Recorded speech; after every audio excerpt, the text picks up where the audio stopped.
স্ক্রিনে যে বাড়িটি দেখতে পাচ্ছেন,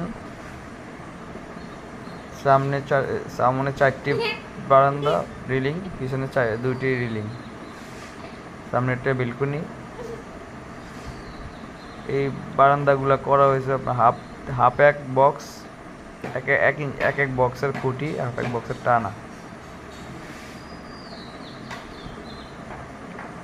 আর আপনার ছাদের রিলিং করা হয়েছে, এটা রিলিংটা ভিডিওতে নাই।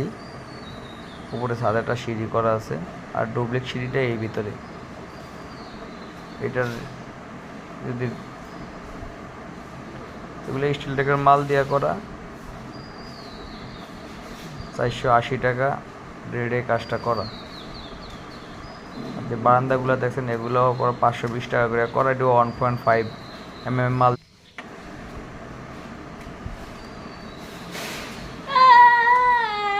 কাজটা ফিনিশিং সারাই দেখাইতেছি।